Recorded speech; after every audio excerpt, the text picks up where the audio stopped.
महज 18 महीने का एक बच्चा घर से लापता हो गया और किसी के पास कोई सुराग नहीं। ना कोई सीसीटीवी कैमरा, ना किसी पर शक। बस लोगों से पूछताछ ही पुलिस के लिए इस केस को सुलझाने का जरिया थी। इस बीच बच्चे का कत्ल हो गया और पुलिस को मौके से कातिल का सुराग मिल गया। जी हां दोस्तों, आप देख रहे हैं आज का क्राइम एपिसोड। आज एक और क्राइम थ्रिलर स्टोरी आपके लिए लेकर आए हैं जिसे देखकर आपका दिमाग घूमने वाला है। तो चलिए शुरू करते हैं। कई बार पुलिस के सामने कुछ ऐसे पेचीदा केस आते हैं जिनमें जुर्म को अंजाम देने वाला उनके सामने या आसपास ही होता है।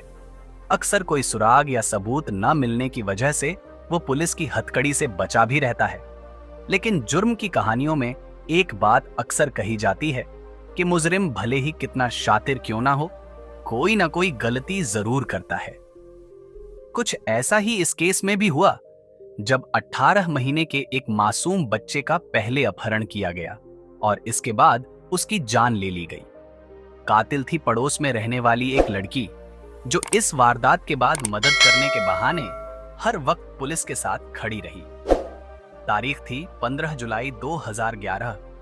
सुबह लगभग 10:30 बजे का वक्त और जगह महाराष्ट्र में ठाणे जिले के कल्याण इलाके की एक सोसाइटी। इस सोसाइटी में मनीष नादगे नाम के हार्डवेयर इंजीनियर अपने परिवार के साथ रहते थे। परिवार में पत्नी संगीता, 9 साल की बेटी श्वेता, 18 महीने का बेटा श्रेयस और उनकी सास उषा लांडगे थे। सुबह तैयार होकर मनीष ऑफिस चल गए। संगीता को भी उस दिन एक कंपनी में इंटरव्यू देने के लिए जाना था, इसलिए कुछ देर बाद वो भी घर से निकल आई। थोड़ी देर बाद संगीता की मां उषा पड़ोसियों के साथ पानी भरने के लिए नीचे गैलरी में आ गई और श्वेता भी बच्चों के साथ खेलने चली गई। अब श्रेयस घर पर अकेला था। श्वेता खेलकर लौटी तो देखा कि श्रेयस घर में नहीं है।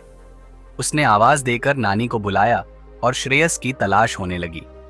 आसपास के लोगों को पता चला तो हड़कंप मच गया। इंडियन एक्सप्रेस की रिपोर्ट के मुताबिक मनीष के ठीक सामने के फ्लैट में रहने वाले प्रकाश शिंदे और उनकी बेटी नंदिनी भी मदद के लिए आ गए। तुरंत श्रेयस के मम्मी पापा को फोन कर बुलाया गया।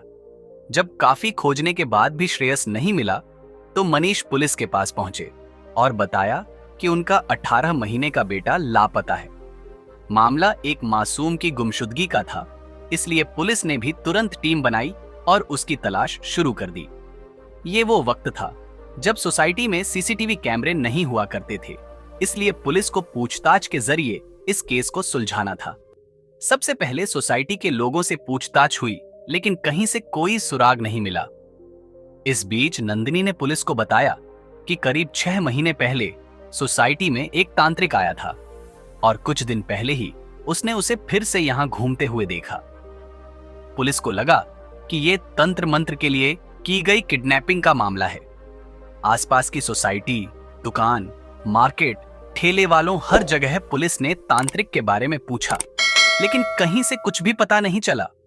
अब पुलिस को शक हुआ कि कहीं नंदिनी ने उनका ध्यान भटकाने के लिए तो ये तांत्रिक वाली कहानी नहीं सुनाई। एक दिन बीत गया और अगले दिन पुलिस को पता चला कि नंदिनी अपने घर से एक बड़ा बैग लेकर निकली है। पुलिस को अपना शक पुख्ता होता नजर आया। हालांकि बिना किसी ठोस सबूत के नंदिनी को हिरासत में नहीं लिया जा सकता था।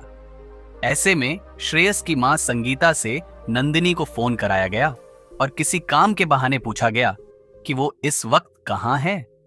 फोन पर नंदिनी ने बताया कि उसकी एक सहेली को बैग की जरूरत थी, इसीलिए उसे देने वो उसके घर आई है। पुलिस को उसकी बातों पर भरोसा नहीं हुआ और एक पुलिस वाले को उसके बताए पते पर भेज दिया गया। नंदिनी उस पुलिस वाले को लौटते हुए रास्ते में ही मिल गई। पुलिस वाले ने उससे सवाल जवाब किए तो उसने वही कहानी सुनाई जो श्रेयस की मां संगीता को बताई थी। उसकी सहेली का नंबर लेकर फोन किया गया तो उसने भी कहा कि हां, उसे बैग की जरूरत थी और इसे देने के लिए नंदिनी उसके पास आई थी। पुलिस को लगा कि उन्होंने बेकार ही नंदिनी के ऊपर शक किया और उससे माफी मांगी। इस बीच पुलिस कंट्रोल रूम में एक फोन आया और बताया गया कि कल्याण में एक डीजल कार शेड के पास सुनसान इलाके में एक बच्चे की लाश मिली है। पुलिस तुरंत श्रेयस के माता पिता को लेकर वहां पहुंची और लाश की शिनाख्त कराई। वो लाश श्रेयस की ही थी। पुलिस ने उस जगह को खंगाला तो पीले रंग का एक पुराना दुपट्टा मिला। इस दुपट्टे को श्रेयस के माता पिता और सोसाइटी के लोगों को दिखाया गया, लेकिन किसी ने उसे नहीं पहचाना। पुलिस लौट आई और श्रेयस का अंतिम संस्कार कर दिया गया। अगले दिन पुलिस इस केस को लेकर माथापच्ची कर ही रही थी कि श्रेयस के माता पिता थाने पहुंचे और फिर से उन्हें वो दुपट्टा दिखाने के लिए कहा। संगीता ने अब उस दुपट्टे को पहचान लिया और बताया कि कुछ महीने पहले उसने नंदिनी के पास ऐसा ही दुपट्टा देखा था। शक के घेरे में नंदिनी पहले से थी। पुलिस ने बिना 1 मिनट गंवाए सर्च वारंट लिया और तलाशी के लिए नंदिनी के घर पहुंच गई। थोड़ी देर की खोजबीन के बाद पुलिस को नंदिनी के घर से दुपट्टे के रंग वाली एक सलवार मिली। पुलिस ने तुरंत नंदिनी को हिरासत में लिया और पूछताछ के लिए थाने ले आई। ये सलवार और दुपट्टा उसके सामने रखकर जब सख्ती से पूछताछ की गई तो उसने अपना गुनाह कबूल कर लिया। पूछताछ में नंदिनी ने पुलिस को बताया कि श्रेयस की नानी उषा अक्सर उसके माता पिता से कहती थी कि इसकी शादी कब करोगे। उसकी उम्र को लेकर ताने मारती थी, यहां तक कि कई बार उसके कैरेक्टर पर भी सवाल उठाए। इन बातों से नंदिनी तंग आ गई और तय किया कि वो उषा से अपने अपमान का बदला लेगी। उषा सबसे ज्यादा प्यार श्रेयस से करती थी, इसीलिए नंदिनी ने उसे मारने का प्लान बनाया। 15 जुलाई को जब सब लोग बाहर थे तो वो श्रेयस को उठा लाई। उसने अपने कमरे का दरवाजा बंद किया और गला घोंटकर उसे मार डाला।